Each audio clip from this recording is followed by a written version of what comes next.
Om Namo Venkatesaya. Welcome back to our channel.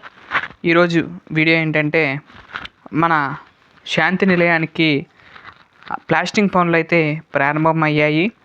ఆ కార్యక్రమాన్ని ఎలా చేస్తారు ఏంటనేది ఈ వీడియోలో చూడండి. ముందుగా అయితే ఇక్కడ చూసినట్లయితే ఇసుకనైతే ఇలా తీసుకురావడం అనేది జరుగుతుందండి. ట్రాక్టర్లో తీసుకొచ్చి ఇలా పోయటం అనేది జరుగుతుంది. మీకు చిన్న బిట్టుగా యాడ్ చేస్తున్నాను. అలాగే మహాశివరాత్రి సందర్భంగా మహాదేవునికి రేపు జరిగే అభిషేకానికి కావాల్సిన సామాగ్రి అన్నీ కూడా ఈరోజు సిద్ధం చేసుకోవడం జరిగింది. అవన్నీ కూడా రెడీ చేసుకున్నాను. అవన్నీ కూడా స్వామివారికి అభిషేకం చేయడానికి కోసం రేపటికి అభిషేకం కోసం ఈరోజే తెప్పించడం జరిగిందండి. అవి కూడా చూడండి. అలాగే ప్లాస్టింగ్ పనులు కూడా అయిపోయినవి, అంటే మొదలైనవి.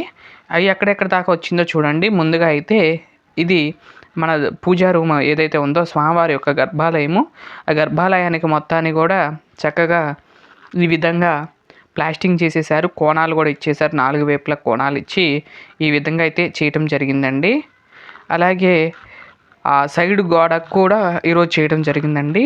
ఉదయం ఈ వీడియో తీసింది ఉదయం తీశాను. ఉదయం అంటే 11-11:30కి ఆ సమయంలో అయితే వీడియో తీయడం జరిగిందండి. అప్పుడు ఈ విధంగా అయితే రెడీ అయింది. ఆ తర్వాత మళ్ళీ సాయంత్రం కూడా జరిగిందండి. అవి రేపు కానీ ఎల్లుండి కానీ వీడియోలో పెడతానండి. తప్పకుండా అవి కూడా చూడండి. ఎక్కడ దాకా వస్తుంది అనేది మీకు అప్డేట్ ఇస్తూ ఉంటాను. ఎక్కడ దాకా వచ్చింది మన శాంతి నిలయం పనులు అనేవి అన్నీ కూడా మీకు చూపిస్తాను. తప్పకుండా నా వీడియోలన్నీ చివరి వరకు చూస్తారని భావిస్తున్నాను. ఆ స్వామివారి ఆశీస్సులతో నేనైతే ఈ రూమ్ని అయితే కట్టబోతున్నాను. అలాగే ఇంత కార్యక్రమం చేసినా కూడా మొత్తం కూడా స్వామివారి అనుగ్రహం ఉంటేనే మనకు జరుగుతుంది. ఒక్కొక్కసారి ఎన్ని డబ్బులు ఉన్నా కూడా ఈ కార్యక్రమాన్ని ఇలాంటి రూమ్లు కానీ ఇప్పుడు కట్టలేము. అదే స్వామివారి సంకల్పం ఉంటే మనీ లేకపోయినా ఎక్కడో గొట్ట సమకూర్చి స్వామివారు నిర్వర్తించుకుంటారు అని నేను బలంగా నమ్ముతూ ఉంటాను. ఒక్కసారి మనం తిరుపతి డబ్బులున్నా కానీ వెళ్ళలేము. కానీ డబ్బు లేనప్పుడు ఎక్కడైనా అప్పు తెచ్చేలా వెళ్తాము. ఎందుకు అంటే ఆ శక్తి అలాంటిది. స్వామి పిలుపు వచ్చింది అంటే కనుక ఏ సమయమైనా సరే, ఏ సమయమైనా, ఇదైనా కానీ వెళ్ళిపోతాము. అది నేను బలంగా నమ్ముతూ ఉంటాను. నాకు కూడా అలానే జరిగిందండి. అది ఎలా ఏంటనేది ఈ వీడియోలో చూడండి, చెప్తాను. అయితే మేము ఫిబ్రవరిలో అయితే వెళ్ళాలి అని అనుకోలేదు. కానీ ముందు ఏంటంటే మా నాన్నగారు శబరిమల వెళ్తూ ఉంటారు.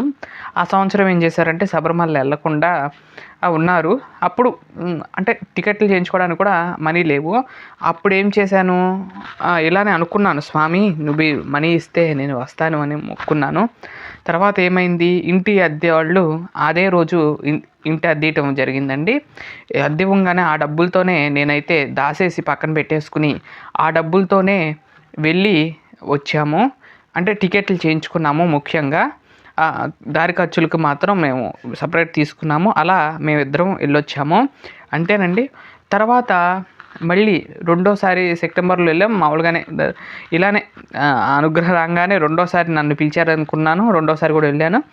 తర్వాత నుండండి ఎన్నిసార్లు వెళ్దాం అనుకున్న డబ్బులు ఉన్నా కానీ వెళ్ళలేకపోతున్నాము. ఇప్పుడు దాకా కూడా ఆ 2 సార్లు తప్పితే 2 సంవత్సరాల క్రితం వెళ్ళాము అంతే. సంవత్సరం క్రితం వెళ్ళాము. అప్పుడు వెళ్తామే కానివ్వండి, అప్పటి నుండి మళ్ళీ వెళ్ళటానికి పడట్లేదు. ఎందుకంటే ఆ స్వామి అనుగ్రహము, ఆయన ఒక పిలుపు ఎప్పుడైతే వస్తుందో అప్పుడే మనం ఆ పరమ పవిత్రమైన కొండ మీద కాళ్ళు పెట్టగలమని నేను నమ్ముతాను. అందుకనే ఎప్పుడైనా సరే మనం డబ్బులున్నా, లేదా అంతకుముందు కూడా డబ్బులు ఉన్నాయి కానీ కట్టదామని పోయిన సంవత్సరం అనుకున్నాము. కానీ ఆ స్వామి అనుగ్రహం రాలేదు, ఆ అనుమతి రాలేదు కాబట్టి అప్పుడు చేయలేకపోయాం. ఇప్పుడైతే స్వామి అనుగ్రహం మీద, అనుమతి మీదే ఈ కార్యక్రమం అంతా జరుగుతుందని నేను భావిస్తున్నాను. అలాగే రేపు మహాశివరాత్రి సందర్భంగా ఇక్కడ పాలు, విభూది ఇవన్నీ కూడా తెప్పించడం జరిగిందండి. ఆవు నెయ్యి, తేనె, కొబ్బరికాయలు అలాగే ఇవన్నీ కూడా తెప్పించి రేపటి కోసమని సిద్ధం చేసుకున్నాను. మీ అందరూ కూడా చూస్తారని ఈ వీడియోలో చూపిస్తున్నాను. శివరాత్రి పనులు అయితే ప్రారంభం ఇచ్చేసామండి. రేపు స్వామివారి యొక్క అభిషేకం వస్తుంది రేపు సాయంత్రం. తప్పకుండా వీక్షించండి. అలాగే ప్రతి సంవత్సరం కూడా మట్టి శివలింగాన్ని తయారు చేస్తూ ఉంటాం పెద్దది.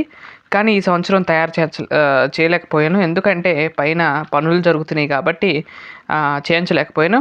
వచ్చే సంవత్సరమైనా శివలింగాన్ని మట్టితో చేసి అభిషేకం చేసుకోవాలని అనుకుంటున్నానండి. స్వామివారిని యొక్క మరీ కోరుకుంటున్నాను.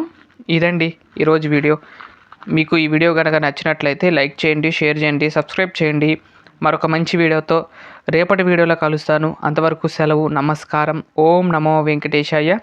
ఆ వెంకటేశ్వర స్వామివారి ఆశీస్సులు మీ అందరి మీద ఉండాలని కోరుకుంటున్నాను.